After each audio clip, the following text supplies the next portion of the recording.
மேஷராசியை பொறுத்த வரைக்கும் green flag அப்படின்னா ஃபர்ஸ்ட் வரக்கூடிய ராசி கடகம் தான். கண்ணை மூடிட்டு கடகராசி பெண்களையோ ஆண்களையோ மேஷராசியில் இருக்கக்கூடிய பெண்களோ ஆண்களோ லவ் பண்ணலாம். ரெட் ஃபிளாக்னா எதுவுமே இல்லைங்கிறத ரெட் ஃபிளாக். ரெட் ஃபிளாக்னா டோட்டல் பேன் கிடையாதுங்கிறது தான். Yes or no.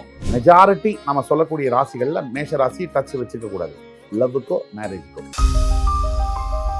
ரெட்ரோ ஆன்மீகம் நேயர்கள் அனைவருக்கும் வணக்கம். இன்னைக்கு நம்மளோட சுபாஷ் பாலகிருஷ்ணன் அவர் தான் இணைஞ்சிருக்காரு. அவர்கிட்ட நிறைய விஷயங்கள் கேட்டு தெரிஞ்சுக்க போறோம். நிகழ்ச்சிக்கு போகலாம். சார் வணக்கம். சார் வணக்கம் சார், இன்னைக்கு என்ன சார் இன்ட்ரெஸ்டிங்கான டாபிக்? இன்னைக்கு ரொம்பவும் இன்ட்ரெஸ்டிங்கான டாபிக்ஸை பார்க்க போறோம். ஒவ்வொரு ராசிக்கும் எந்தெந்த ராசி லவ்ல கிரீன் ஃபிளாக், மேரேஜில் கிரீன் ஃபிளாகும், லவ்ல ரெட் ஃபிளாக், மேரேஜில் ரெட் ஃபிளாகும் பார்க்க போறோம். இது பொதுவான கருத்து. இது எல்லா ராசி மக்களையும் குறிக்கக்கூடிய கருத்து அல்ல. பெருவாரியான ராசி மக்கள் ப்ராபபிலிட்டி 60-65% தான் நம்ம கணக்கு எடுத்துக்கணும். விதிவிலக்குகள் நாம சொல்லக்கூடிய ராசிகள்ல இருக்கு. ரெட் ஃபிளாக்னா என்ன சார்? கிரீன் ஃபிளாக்னா என்ன சார்? ரெட் ஃபிளாக்னா இந்த ராசிக்காரங்களை லவ்வும் பண்ணக்கூடாது, மேரேஜும் பண்ணக்கூடாது. அதே மாதிரி கிரீன் ஃபிளாக்னா இந்த ராசிக்காரங்களை லவ்வும் பண்ணலாம், மேரேஜும் சூப்பரா பண்ணலாம் அப்படிங்கிறது தான். Fine sir. சார், அப்போ நீங்க வந்து லவ்வுக்கு இந்த இது அப்படின்னு நீங்க சொல்றீங்க, இந்த ராசிகள். இப்ப அடுத்த கேள்வி எனக்கு என்ன அப்படின்னா, அப்ப கல்யாணத்துக்கு அப்படின்றது வேற ராசிகள்? கண்டிப்பா மேரேஜ் கிரீன் ஃபிளாக்ன்றது வேற, லவ் கிரீன் ஃபிளாக்ன்றது வேற. Is it sir? ஆமாங்க. ஓகே. ஏன்னா நான் தான் எப்படி லவ் பண்ணும்போது இந்த ராசிகளை பார்க்குறேன், இந்த ராசிகளை தான் நான் கல்யாணமும் பண்ணிப்பேன், லவ் பண்ணா நான் கண்டிப்பா கல்யாணமும் பண்ணிப்பேன்னு இருக்கும்போது கல்யாணத்துக்குன்றது வேற ராசிகள்னும் போது, நீங்க இன்னைக்கு நடக்கக்கூடிய திருமணங்கள்ல ஒரு 100 மேரேஜஸ் எடுத்துக்கிட்டீங்கன்னா அதுல எத்தனை வந்து அந்த லவ்வே பண்ணி கல்யாணம் பண்ணிக்கிறவங்க எத்தனை பேர் நீங்க எடுத்தீங்கன்னா தெரியும். இது மென்லயும் சரி, விமன்லயும் சரி. இந்த மேரேஜுக்கு முன்னாடி அவங்க லவ் பண்ணியிருப்பாங்க. கல்யாணம் லவ் மேரேஜ் தான் அதிகம் நடக்குது இப்போ. ஆனா அந்த லவ்வுக்கு முன்னாடி எத்தனை லவ் இருந்திருக்கு? அதுதான் உங்களோட பாயிண்ட். அதுதான் பாயிண்ட். Fine sir. அதனால காதலிச்சவங்களையே கல்யாணம் பண்ணிக்கிறாங்கன்றது ரொம்ப ரேர் தான். ஒரு காதல்லையே, முதல் காதல்லையே நான் சொல்றது, இந்த முதல் காதல் அதே திருமணமா முடியறதுங்கிறது விரல விட்டு எண்ணிடலாம். நீங்க இன்னைக்கு வந்து ஒரு 3 காதல் 4 காதல் ஆன பிறகுதான் திருமணம்ங்கிறதுக்குள்ள போறாங்க. திருமணத்திலேயே 3 போயிட்டு இருக்குது இப்போ, இன்னும் அட்வான்ஸ்மெண்ட்டா. அதனால இப்போ நீங்க கோர்ட்லாம் எடுத்தீங்கன்னா 2வது திருமணம், 3வது திருமணம், thirdmarriage.comலாம் வந்துருச்சு. அது போயிட்டே தான் இருக்கு. ஏன் இதெல்லாம் நடக்குதுங்கிறது ஒரு தனி டாபிக். ஆனா இப்போ நம்ம பேசக்கூடியது இப்போ இந்த ராசிக்கு கிரீன் ஃபிளாக் தரக்கூடிய மேரேஜில் கிரீன் ஃபிளாக் தரக்கூடிய ராசி. ஓகே சார், கண்டிப்பா இது வந்து ரொம்ப இன்ட்ரெஸ்டிங்கா இருக்கும்னு நினைக்கிறேன். இப்போ இருக்கிற ஜென்ரேஷனுக்கு வந்து அப்படியா இதெல்லாம் இருக்குமா அப்படின்றத உங்களுக்கு யோசனையா இருக்கும். இப்போ நம்ம ஒவ்வொரு ராசிக்கும் ரெட் ஃபிளாக் இன் லவ், அப்புறம் ரெட் ஃபிளாக் இன் மேரேஜ், அப்புறம் green flag in love and marriage பார்க்கலாமா சார்? கண்டிப்பா. இது நேயர்களுக்கு மிகப்பெரிய ஒரு நிகழ்ச்சி, விழிப்புணர்வு. தவிர இந்த மாதிரி ஒரு நிகழ்ச்சியை வந்து இது எந்த ஒரு சமூக ஊடக வலைதளங்கள்லையும் பார்த்துருக்க கூடாத ஒரு கான்செப்ட். இது கண்டிப்பா நல்ல செய்தியை மக்களிடையே சேர்ந்து சேர்ப்போம். சார், மேஷ ராசிக்கு லவ்ல கிரீன் ஃபிளாக் அப்படின்னு சொல்ற ராசிகள் என்னென்ன சார்? நல்ல கேள்வி கேட்டீங்க. இன்னைக்கு ஜென்சி மத்தியில் பிரபலமான சொல்லுது. மேஷராசியை பொறுத்த வரைக்கும் கிரீன் ஃபிளாக் அப்படின்னா ஃபர்ஸ்ட் வரக்கூடிய ராசி கடகம் தான். தாயுள்ளம் கொண்ட கடகராசி. கண்ணை மூடிட்டு கடகராசி பெண்களையோ ஆண்களையோ மேஷராசியில் இருக்கக்கூடிய பெண்களோ ஆண்களோ லவ் பண்ணலாம், தப்பே கிடையாது. கண்டிப்பாக அது ஒர்க் அவுட் ஆகும். நல்ல ஒரு பேராக இருப்பாங்க. அதே மாதிரி மேஷராசிக்கு அடுத்தது வந்து தனுசு ராசி. அதாவது கிரீன் ஃபிளாக்னா பக்கா கிரீன் ஃபிளாக், அது நல்ல பொருத்தம் இருக்கு. அதே மாதிரி மேஷராசிக்கு அடுத்து ரொம்ப மேட்சிங்காக இருக்கக்கூடிய ராசி மீன ராசி. அடுத்தடுத்து விரயஸ்தானத்தில் வந்தாலும் கூட இந்த 3 ராசியும் மேஷராசிக்கு கிரீன் ஃபிளாக் கொடுக்கக்கூடிய, லவ்ல கிரீன் ஃபிளாக் கொடுக்கக்கூடியது. மேரேஜை பற்றி பேசல, லவ்ல. அப்படியே சார் மேரேஜ் அப்புறம் லவ் அப்படின்றது பிரிக்க முடியாது. லவ் பண்ணாலே கல்யாணம் தானே சார் பண்ணிக்கணும்? அப்படிதான் நம்ம நினைக்கிறோம். ஆனால் நீங்கள் எடுத்து சொன்னீங்கன்னா எந்த லவ், எத்தனை லவ் கல்யாணத்தில் முடிஞ்சிருக்கு, லவ்வுக்கு முன்னாடி எத்தனை லவ், பின்னாடி எத்தனை லவ் நடந்திருக்கு அப்படிங்கிறத நம்ம கணக்கெடுக்க முடியாது. இனி காலகட்டங்கள் அப்படி இருக்கு. அதனால காதல் என்பது வேறு தான், கல்யாணம் என்பது வேறு தான். இதை நம்ம எமோஷனலாக பார்த்தா, கலாச்சார ரீதியாக பார்த்தா இது தப்பு, மறைக்கணும்னு சொல்லுவோம். யதார்த்த ரீதியில் பார்த்தா, ப்ராக்டிக்கலாக பார்த்தா, காதலிச்சு அவங்களையேவா திருமணம் பண்றாங்க எல்லாரும்? அப்ப நான் லவ் பண்ணும்போது இந்த ராசிகள் பார்த்து லவ் பண்ணிட்டு அதுக்கப்புறம் பிரேக்கப் பண்ணிட்டு, அது அவங்களுடைய சௌரியம். நாம சொல்லக்கூடியது ஒரு ஜாதக ரீதியாக, ஒரு ஆஸ்ட்ராலஜிக்கல் சயின்ஸ் அப்படிங்கிற அடிப்படையில் பல ஃபெயிலியர்ஸ் ஆகுது லவ்ல. இப்படி நாம சொல்லக்கூடிய ப்ரெடிக்ஷன்ஸ் இவங்களுக்கு ஹெல்ப்ஃபுல்லா இருக்கும். ப்ரெடிக்ஷன்ஸ் எந்த மாதிரி ஹெல்ப்ஃபுல்லா இருக்கும்? இவங்க லவ் பண்ணா கல்யாணம் பண்ணிக்கிறதுக்கு தானே சார் அப்ப நீங்க ப்ரெடிக்ஷன்ஸ்? அதைத்தான், லவ் பண்ணலாம்னு இருக்கேன்னு ஒரு ஸ்டேஜ் இருக்கும்ல, அந்த ஸ்டேஜில் இருக்கக்கூடியவங்களுக்கு இது ஹெல்ப்ஃபுல்லாக இருக்கும். ஓகே. அப்ப இவங்க பண்ணா கல்யாணமும் வாய்ப்புகள் ஜாஸ்தி இருக்கும். கண்டிப்பா ஜாஸ்தியா இருக்கும். ஏன்னா லவ்ல வந்து அதிக பிரச்சனை இல்லாம, சண்டை சச்சரவுகள் இல்லாம, அதிக பிரச்சனையும் இருந்தாலும் கூட ஒரு பாண்டிங் இருக்கும். அதுதான் லவ். அந்த லவ் வந்து வரத்துக்கு இப்போ நம்ம ப்ரிஸ்கிரைப் பண்ணக்கூடிய சில காம்பினேஷன்ஸ் வந்து நல்லா ஒர்க் அவுட் ஆகும். அதான் சார். இப்போ நீங்க வந்து காதல் பத்தி சொல்லிட்டீங்க. இப்போ கிரீன் ஃபிளாக் அப்படின்னு கொடுக்குற அந்த மேரேஜுக்கான ராசிகள் என்னென்ன சார்? இதுதான் ரொம்ப முக்கியம். மேஷராசியை பொறுத்த வரைக்கும் கிரீன் ஃபிளாக் கொடுக்கக்கூடியதுல கடகமும் சேரும், கண்டிப்பாக சேரும். இன்னொரு ராசி மேஷராசிக்கு கிரீன் ஃபிளாக் தரக்கூடிய ராசிகளில் துலாம் சேரும். மேரீடு கப்பலாக மேஷமும் துலாமும் கொஞ்சம் ஒத்து வரும். அதே மாதிரி மேஷராசிக்கு கிரீன் ஃபிளாக் தரக்கூடிய ராசிகளில் இன்னும் ரொம்ப முக்கியமான ராசி வந்து மகரம். மகரமா சார்? கண்டிப்பாக ஓகே. மேஷத்துக்கும் மகரத்துக்கும் மேரேஜில் கொஞ்சம் ஒத்து போகும். அப்படி மாறும் இந்த காம்பினேஷன்ஸு. அந்த காம்பினேஷன்ஸ் பற்றி தான் நம்ம பேசிட்டு இருக்கோம், ரெட் ஃபிளாக் கிரீன் ஃபிளாக்னு. ஸோ மேஷராசிக்கு மேரேஜுங்கிறதுல நம்ம சொன்னோம். இப்போ துலாமெல்லாம் நல்ல ஒத்து வரும், மகரமும் அதே மாதிரி ஒத்து வரும். சார் கிரீன் ஃபிளாக் சொல்லிட்டீங்க, ரெட் ஃபிளாக் அதாவது மேஷம் இவங்கள வந்து ஒரு ஃப்ரெண்டாக கூட இருக்கலாமா சார்? ஏன்னா லவ்ல ஃபர்ஸ்ட் ஃப்ரெண்ட்ஷிப் தானே. இல்லை, ரெட் ஃபிளாக்னா எதுவுமே இல்லைங்கிறது தான் red flag. Okay sir. Red ஃபிளாக்னா டோட்டல் பேன் கிடையாதுங்கிறது தான், எஸ் ஆர் நோ. இந்த ரெட் ஃபிளாக் அப்படிங்கிறது கான்செப்டே என்னன்னா டோட்டலாக கூடாதுங்கிறது தான். அதுலேயும் நம்ம சொல்றது 100% அந்த ராசியை வெறுக்கணுங்கிறதுல மெஜாரிட்டி நம்ம சொல்லக்கூடிய ராசிகளில் மேஷ ராசி டச் வச்சுக்க கூடாது, லவ்வுக்கோ மேரேஜுக்கோ. Fine sir. ஃபர்ஸ்ட் லவ்வுக்கு நீங்க சொல்லுங்க சார். இப்போ லவ் எடுத்தீங்கன்னா மேஷராசிக்கு லவ்வே பண்ணக்கூடாது அப்படிங்கிற ராசியில் முதலிடம் பெறுவது விருச்சிகம். விருச்சிகமா சார்? ஆமாம், கண்டிப்பாக. விருச்சிகம் வந்து செவ்வாயுடைய பெண் வீடு, மேஷம் வந்து செவ்வாயுடைய ஆண் வீடு, ரெண்டுத்துக்கும் ஒத்து வராது, சரி. அடிச்சுக்குவாங்க. ரெண்டு பேருக்கும் முன்கோவம், அவசரம், அவசர புத்தி, பிடிவாதம் எல்லாமே இருக்கும். ஆக இதில் விருச்சிகத்தை பொறுத்த வரைக்கும் ஆரம்பத்துலேருந்தே ஒத்து வராத தன்மைகள் இருக்கும், ஒரே ராசியில் இருந்தால் கூட. அதுக்கு அடுத்தபடியாக மேஷத்துக்கு ஒத்தே வராது ரெட் ஃபிளாக்னா கன்னி. கம்ப்ளீட்டாக ஒத்து வராது. கன்னி ரொம்ப சாஃப்டாக இருக்கும், மேஷம் போய் பிராண்டும். மெயினாக கன்னி அண்ட் விருச்சிகம் மேஷத்துக்கு red flag, clean red flag. This is for லவ்ன்றீங்க. அப்போ மேரேஜுக்கு? மேரேஜுக்கு கண்டிப்பாக கன்னி கண்டிப்பாக குவாலிஃபை ஆகும். அண்ட் மிதுனம் குவாலிஃபை ஆகும். மிதுனம் ஆமாம், முதல்ல நட்பு மாதிரி வந்து காலி பண்ணும். அதனால் மேஷத்துக்கு மிதுனத்துக்கும் ஆகாது, அதே மாதிரி கன்னிக்கும் ஆகாது. இதை தவிர மேஷத்துக்கு ரொம்ப ஆகாத ஒரு ராசினா கும்பம். கும்பராசி பெண்களை வந்து மேஷராசி ஆண்கள் கல்யாணம் பண்ணுறாங்கன்னா பத்திரிகை வச்சு அப்படி சனீஸ்வரனை வந்து வீட்டுக்குள்ளே கொண்டு வந்து உட்கார வைக்கிறாருன்னு அர்த்தம். செவ்வாய்க்கும் சனிக்கும் ஒத்து வராது மட்டும் இல்லை, கும்பம் வந்து குதர்க்கமாக பேசக்கூடிய ராசி. சார் மேஷத்துக்கு வந்து இப்படி சொல்லிட்டீங்க green flag and red flag. இதில் வந்து சூப்பர் கிரீன் ஃபிளாக் அப்படின்னு நானே ஒரு கேள்வி ஆட் பண்ணுறேன் சார். இது என்ன அப்படின்னா இவங்களை மட்டும் கல்யாணம் பண்ணிட்டா டாப் நாச் கப்பலாக இவங்க இருப்பாங்க அப்படின்ற மாதிரி இருக்கா சார்?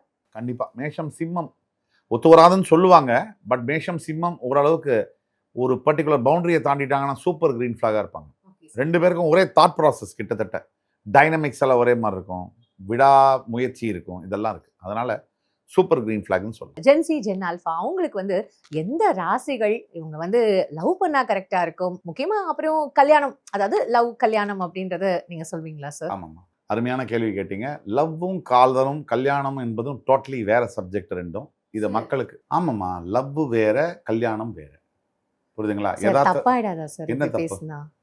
லவ் வேற கல்யாணம் வேற அப்படின்னு. அதாவதுமா, இன்னைக்கு நடக்கக்கூடிய காதல் திருமணங்கள்ல தம்பதியர்கள் எடுத்து கேட்டிங்கன்னா 100 கல்யாணம் நடக்குது, காதல் திருமணம்னு வச்சுங்க. அதில் 100ல் கேட்டிங்கன்னா 98 பேர் சொல்லுவாங்க இந்த கல்யாணம் காதல் திருமணம் தான், இதுக்கு முன்னாடி நான் காதலிச்சு தோத்து போயிருக்கேன்னு சொல்லுவாங்க. ஆணும் சொல்லுவாங்க, பெண்ணும் சொல்லுவாங்க. யாராவது ஒரு ஜென்சி, ஒரு ஜென் ஆல்ஃபா ஒருத்தரை காதலிச்சேன் அவங்களையே திருமணம் முடிச்சேன்னு சொன்னால் லட்சத்தில் 2 பேர் இருப்பாங்க. இல்லைன்னு சொல்ல முடியாது, லட்சத்தில் எப்பயுமே இருப்பாங்க. ஆனால் 99,000 பேர் 2 காதல் 3 காதல் அதுக்கு பிறகுதான் திருமணம் பண்ணுறாங்க. இதுதான் யதார்த்த உண்மை. இதில் தப்புன்னு நீங்கள் எதை சொல்கிறீங்கன்னு எனக்கு புரியல. தப்புன்னா ஒருத்தரை காதலிச்சுக்கிட்டு இருக்கும் போதே இன்னொருத்தரை காதலிக்கிறது தப்பு. நீங்கள் ஜோசியர் தானே சார்? இல்லை நீங்கள் சைக்காலஜிஸ்ட் மாதிரி இந்த மாதிரியான ஒரு விஷயங்கள் கரெக்டாக, அந்த மாதிரியான ஒரு விஷயங்கள் தப்புன்னு நீங்கள் எப்படி சார் சொல்கிறீங்க? நான் சொல்கிறத கவனமாக கேட்டு புரிஞ்சுக்கணும். ஏன்னா ஒரு விஷயத்த ஈஸியாக தவறாக புரிஞ்சிக்கக்கூடிய தன்மை நம்மளுடைய ஊரில் நிறைய இருக்குது. ஒரே ஒரு நேரத்தில் 2 பேரை காதலிக்கிறது தப்பு, அது தவறான விஷயம். ஒரு காதல் முறிவடைஞ்ச பிறகு, ஒரு திருமணம் முறிவடைஞ்ச பிறகு மறுமணம் செய்யணும்னு சட்டமே சொல்லுது, அதுக்கு சப்போர்ட் பண்ணுது.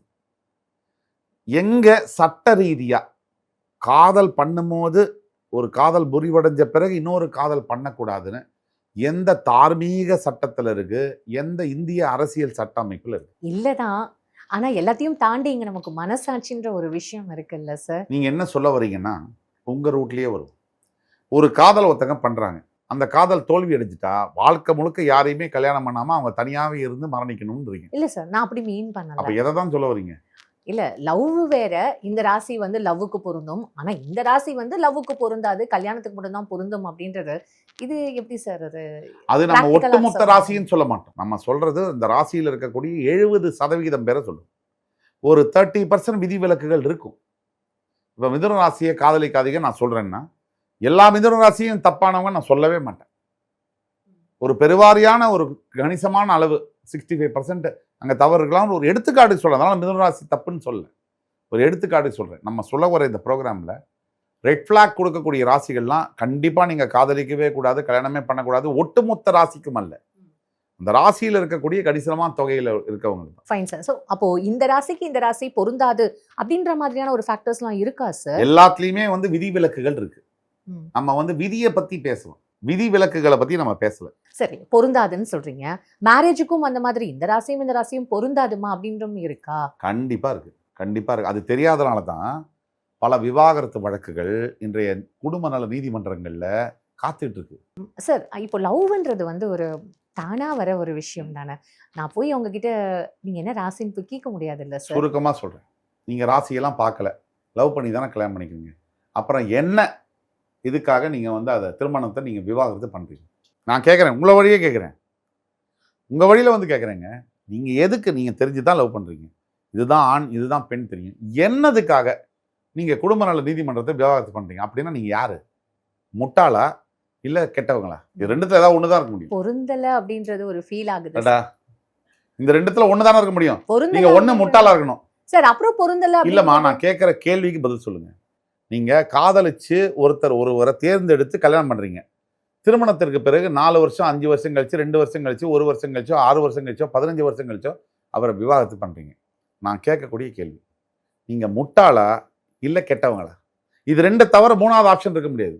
நீங்க சொல்றபடி பார்த்தா. எங்கேயாவது ஒரு இடத்துல இவங்க வந்து சரியாயிடுவாங்க இல்லம்மா, அப்படின்னு நீங்க சொல்றபடி பார்த்தா. அதான் சார் என்னோட இதுலயே நானும் சொல்றேன் சார். எங்கேயாவது ஒரு இடத்துல இவர் மாறுவாரு, இல்ல இவங்க மாறுவாங்க, நம்ம அட்ஜஸ்ட் பண்ணிட்டு போலாம், பொறுத்துக்கிட்டு போலாம். அப்புறம் ஏன் விவாகரத்து பண்றீங்க? நீங்க தானே நம்புறீங்க மாறுவாங்கன்னு. அப்புறம் எதுக்கு விவாகரத்து பண்ணணும்? இதெல்லாம் நீங்க சொல்றதுக்காக சொல்றேன். என்னுடைய பிலாசபியில இது கிடையவே கிடையாதுங்க. காதலும் மறுபடி வரும். அது நியாயம். அது தவறு இல்ல. இதை பார்த்து கொண்டிருக்கக்கூடிய லட்சக்கணக்கான மக்களுக்கு விழிப்புணர்வு வரணும். அதுக்காக சொல்றேன். 2வது காதல், 3வது காதல், 4வது காதல் தப்பே இல்லை. உங்களுக்கு குற்ற உணர்ச்சி தேவையே இல்லை. ஏன் தேவையில்லை? ஒரே காதல் இருக்கும் போது தான் நீங்க பேரலல் லவ் பண்ணவே கூடாது. ஒருத்தர் உங்களை ஏமாத்திட்டாங்க, ஒருத்தர் உங்களை கைவிட்டுட்டு போயிட்டாங்க, அந்த மன உளைச்சலோடயே ஒரு மனிதன் வாழ்வதற்கு அவருக்கு அந்த ரைட்ஸும் இல்லை, ப்ரிவிலேஜஸும் இல்லை. பேசிக் ஃபண்டமெண்டல் எல்லாருக்குமே நிம்மதியா வாழ்றதுக்கான ரைட்ஸ் அத்தனை ஆண்களுக்கும் பெண்களுக்கும் இருக்கு. இதுல கலாச்சாரம் தலையிடவே முடியாது. அந்த கலாச்சாரத்துக்கு உரிமையே கிடையாது. முதல்ல இதை கலாச்சாரம்னு இணைக்கிறோம் பாத்தீங்களா, அது ஒரு மிகப்பெரிய முட்டாள்தனம். Biology and culture both doesn't go together. நீங்க புரிஞ்சுக்கங்க. Physiology, biology and culture. அதுக்காக நான் வந்து கலாச்சாரத்துக்கு அகைன்ஸ்ட் எல்லாம் கிடையாது. நியாயமான மனித உணர்வுகளை இந்த சமுதாயத்துல இதை தவறுன்னு சுட்டி காட்டுறாங்க பாருங்க, அந்த எண்ணத்தை எதிர்க்கிறோம். இப்ப நீங்க சொல்றபடி பார்த்தா ஒரு மனிதன் காதல்லையோ திருமணத்திலேயோ தோத்துட்டா அவன் தனியா இருந்து செத்து போயிடணும். அதான் நீங்க சொல்றீங்க. மறைமுகமா குலாப் ஜாமுன் மேல வெண்ணிலா ஐஸ்கிரீம் போட்டு அது மேல முந்திரி பூவை தூவி எல்லாம் பண்றீங்க. அப்ப சூப்பர் கிரீன் ஃபிளாக் அப்படின்ற மாதிரி எந்த ராசிகளுமே இல்லைன்னு நீங்க சொல்றீங்க. நீங்க நிறைய குழப்பறீங்க. எப்படின்னா குழப்பிக்கிறீங்க. சூப்பர் கிரீன் ஃபிளாக்ன்றது நியர்லி பாசிபிள்னு சொல்றோம். அதாவது இந்த ராசியும் இணைந்தால் இன்னும் நல்லா இருக்கும்னு சொல்றோம். 65-70% நல்லா இருக்கும்னு சொல்றோம். 30% இதே ராசியில உள்ளவங்க சேர்ந்தாலும் ஃபெயிலியர் ஆனவங்களும் இருப்பாங்க. அதான் நம்ம சொல்ல வரோம். சமுதாயத்துல இந்த வீடியோவை பார்த்து கொண்டு இருக்கக்கூடிய பல்லாயிரக்கணக்கான மிடில் ஏஜ் பீப்புள், எஸ்பெஷலி 30லேருந்து 50 வயசுக்குள்ள இருக்கக்கூடியவர்களுக்கு இந்த வீடியோ ஒரு விழிப்புணர்வு. எல்லாருக்கும் இந்த சமுதாயத்தில் இருக்கக்கூடிய பெண்கள், முக்கியமா ஆண்கள் 2 பேருக்குமே ஒரு குற்ற உணர்ச்சி இருக்கு. காதல்ல தோத்துட்டாலோ கல்யாணத்துல தோத்துட்டாலோ நம்ம இன்னொரு ஆணையோ பெண்ணையோ பார்க்கலாமா, அது கரெக்டாங்கிற கேள்வி மறைமுகமா சப்ரஸ்டு எமோஷனா வெளியில வேற விதமா கெடுதலா வெளியே வருது. சமுதாய கட்டமைப்புன்றது வந்து ஒரு இது இருக்கு. என்ன சமுதாய கட்டமைப்புன்னு சொல்லவே மாட்டீங்க. டெர்மினாலஜி மட்டும் சொல்றீங்க. நான் எவ்வளவு தெளிவா பேசுறேன். நான் எல்லாத்தையும் புட்டு உடைச்சு கிளீனா பீஸா பேசுறேன். நீங்க என்ன சமுதாய கட்டமைப்புன்னு சொல்ல மாட்டோம். என்ன கட்டமைப்பு? கட்டமைப்புங்கிறது எதுன்னா, சமுதாயத்துக்காக தானே அந்த கட்டமைப்பு. சமுதாயத்துல இருக்கிறவன் 5000 பேர் இருக்கான். அதுல 4500 பேர் செத்து போயிட்டான். 500 பேர் கட்டமைப்பு இருந்தா என்ன? இல்லைன்னா என்ன? அதனால கட்டமைப்புங்கிறது மனிதன் வாழ்க்கைக்கு காலம் மாறும்போது அதோடைய நேரமும், நிழலும், சூழலும் மாறும். Fine sir. இப்போ நீங்க சொல்ற இந்த எக்ஸ்பிளனேஷன்ஸ்லாம் வந்து மக்கள்கிட்டயே நம்ம விட்டுடலாம். இப்போ நம்ம சுருக்கமா ஒரு கேள்வி சொல்லி முடிக்கிறேன். ம். 1980கள்ல எப்ப எல்லாரும் தூங்க போவாங்க தமிழ்நாட்டுல? இரவு எத்தனை மணிக்கு தூங்க போவாங்க? 7:30 மணிக்கு பெட்டுக்கு போயிடுவாங்க. 7:30 மணிக்கு டிவியில செய்திகள் வரும். சோபனா ரவின்னு வாசிப்பாங்க. வரதராஜன் வாசிப்பார் தூர்தர்ஷன்ல. தமிழ் செய்திகள் வாசிப்பாங்க. அதோட எல்லாம் தூங்க போயிடுவாங்க. 8 மணிக்கு 8:30 மணிக்கெல்லாம் கொரட்டை சத்தம் கேட்கும். ரோடே ஜில்லோன்னு இருக்கும். இன்னைக்கு போய் 8:30 மணிக்கு பாருங்க. சார் 8:30 மணிக்கெல்லாம் எப்படி சார்? அதுதான் நடந்தது. கேட்டு பாருங்க. 80s மில்லினியல் கிட்ஸை கேட்டு பாருங்க. 8:30 மணிக்கு டோட்டல் சிட்டி அப்படியே இதுக்கு போயிடும். 9 மணிக்கெல்லாம் தண்ணி அடிக்கிறவங்க மட்டும் அங்கங்க 1-2 பேர் பார்க்கலாம். ரிக்ஷா ஓட்டுறவங்கள பார்க்கலாம். இதுதான் 80களுடைய வாழ்க்கை. இப்ப சொல்லுங்க. 40 வருஷம் கழிச்சு இன்னைக்கு என்ன இருக்கு? இன்னைக்கு தூங்குறாங்களா? 8:30 மணிக்கு விட்டுடுங்க. 9:30, 10:30, 11:30, 12:30, 1:30, 2:30 போய் அண்ணா நகர்ல பாருங்க. அண்ணா நகர்ல 1:30 மணிக்கு போங்க. எத்தனை உணவு விடுதியில ஃபாஸ்ட் ஃபுட் சாப்பிட்டுக்கிட்டு, காஃபி சாப்பிட்டுட்டு உட்காந்து தன் தூக்கத்தை கெடுத்துக்கிட்டு இது ஜாலின்னு நினைச்சுக்கிட்டு இப்ப ஹெல்த்தை விட்டு 40 வயசுல சம்பாதிச்ச சொத்தெல்லாம் ஹாஸ்பிட்டல்ல விடுறதுக்காக காத்திருக்கக்கூடிய எத்தனை யூத் இருக்காங்க தெரியுமா? Gen Z and Gen Alpha. Fine sir. ரொம்ப அழகா எல்லா ராசிகளுக்கும் எது பொருந்தும், எதுவும் பொருந்தாது. முக்கியமா லவ் அண்ட் மேரேஜ் இந்த மாதிரி யாருமே சொல்லியிருக்க மாட்டாங்க. நான் கூட நடுவுல நிறைய கேள்விகள் ஆரம்பத்துல ரொம்ப டவுட்ஸ் எல்லாம் வந்து கேட்டேன். ரொம்ப அழகா எங்களுக்கு எல்லாமே எக்ஸ்பிளைன் பண்ணீங்க. உங்க நேரத்துக்கும், உங்களோட கருத்துக்கும் ரொம்ப அழகா எக்ஸ்பிளைன் பண்ணீங்க. ரொம்ப நன்றி சார். நன்றி. ரெட்ரோ ஆன்மீகம் நேயர்களுக்கும் உலகமெங்கிலும் இருக்கக்கூடிய அன்பு தமிழ் நெஞ்சங்களுக்கும் என்னுடைய நன்றிகளும் வாழ்த்துக்களும் வணக்கங்களும்.